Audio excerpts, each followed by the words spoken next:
After 6 years of failed efforts by the IRS, Justice Department and lawmakers, new legislation is expected to prevent the worst abuses of a tax avoidance scheme that has cost the U.S. Treasury billions of dollars. Tucked into the massive, $1.7 trillion government spending bill signed into law by President Joe Biden on December 29, a provision in the law seems poised to accomplish what thousands of audits, threats of hefty penalties and criminal prosecutions could not: shutting down a booming business in syndicated conservation easements, which exploit a charitable tax break that Congress established to preserve open land. Under standard conservation easements, landowners give up development rights for their acreage, often an appealing, bucolic space. In return, they receive a charitable deduction equal to the property's development value, and the public benefits by the preservation of the land, which in some cases is made available as a park. But as ProPublica first described in 2017, aggressive promoters built a lucrative industry through syndicated deals. These promoters snatched up idle land, a long vacant golf course near a trailer park, in one example examined by ProPublica, and hired an appraiser willing to claim that it had huge, previously unrecognized development value, perhaps for luxury vacation homes or a solar farm, which they contended made it worth many times its purchase price.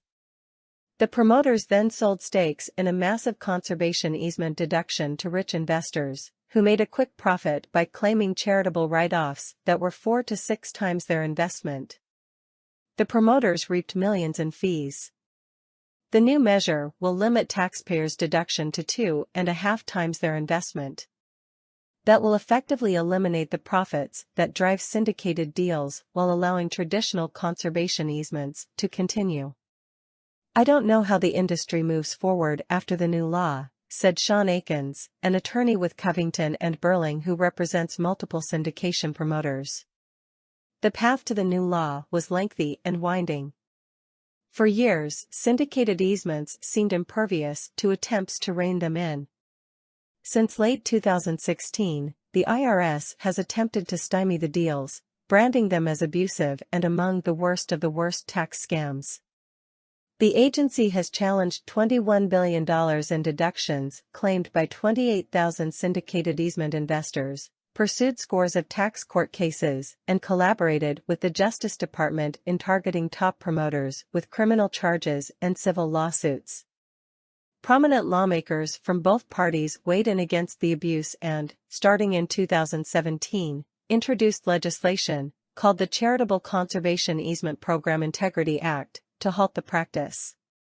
According to estimates by Congress's Joint Committee on Taxation, applying these limits to deals struck since December 2016, when the IRS first branded the practice improper, would generate an additional $12.5 billion for the U.S. Treasury through 2031.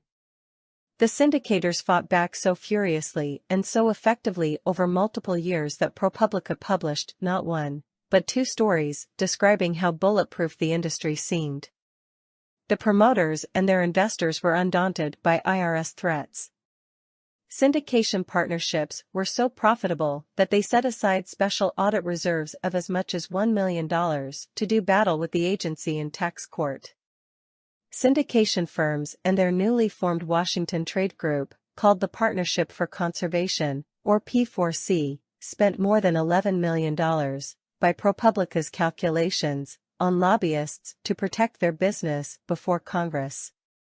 At one point, they went on the attack, seeking to strip the IRS of funds used to enforce the December 2016 notice that flagged profit-making syndicated deals as abusive and required participants to file forms reporting their involvement to the IRS. The agency's efforts did little to slow the volume of syndicated deals, according to congressional testimony by then IRS Commissioner Charles Rettig in May 2022. He sounded a bit desperate when he told lawmakers, "We need congressional help." As Senator Ron Wyden, Democrat Oregon, chair of the Senate Finance Committee, told ProPublica last June, "There is a tax shelter gold mine here, and they're fighting very hard to protect it." He added, "This is a textbook case of the power of lobbyists." By that point, the legislation targeting syndicated deals had been introduced, in one legislative chamber or another, 8 times. A late 2021 strategy to include the syndication killer language in Biden's Build Back Better bill had unraveled at the hands of Arizona Senator Kyrsten Sinema, then a Democrat, who demanded that it be stripped out as a condition of her critical vote to win passage of the larger measure. Sinema did not respond to ProPublica's request for comment at the time. The tide finally turned last summer, without attracting much notice at the time. During a June 22 Senate Finance Committee markup on retirement legislation, Senator Steve Daines, Republican Montana, a longtime sponsor of the Integrity Act, identified the projected windfall from a clampdown on syndicated easements as a way to pay for a popular proposal enhancing benefits for disabled police, firefighters, paramedics, and EMTs.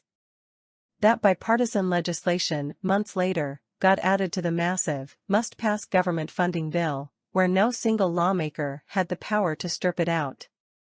A big concession sealed support for the deal. Daines and other backers agreed not to apply the law to transactions that date back to when the IRS flagged syndicated easements as abusive in 2016, though the IRS can still pursue cases from back then. Instead, the new limits apply only to transactions that occur after the law's enactment. Along with a much smaller change exempting the measure from applying to historic buildings, this reduced the projected Treasury windfall to about $6.4 billion.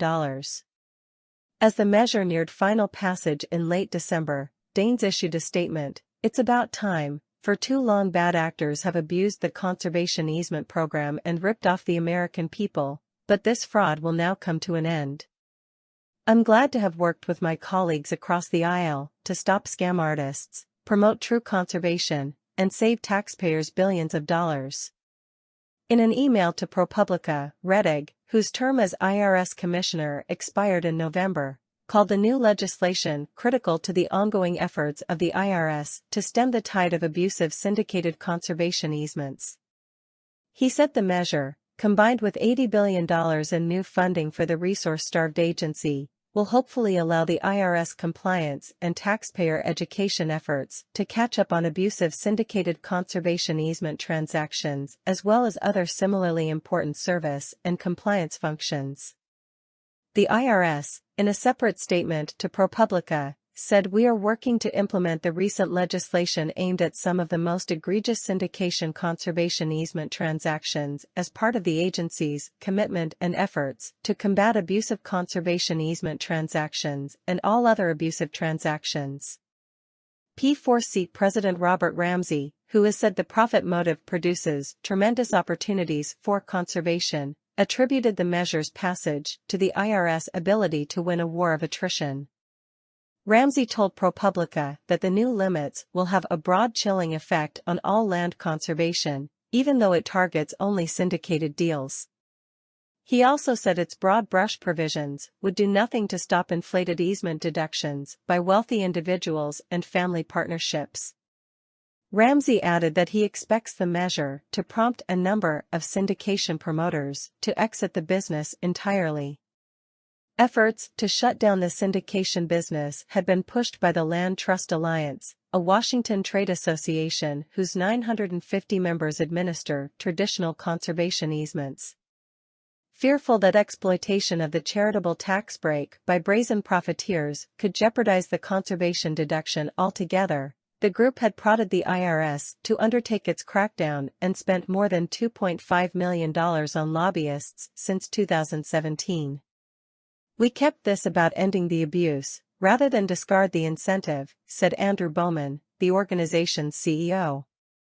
"We were relentless in trying to defend the integrity of a very important tax incentive."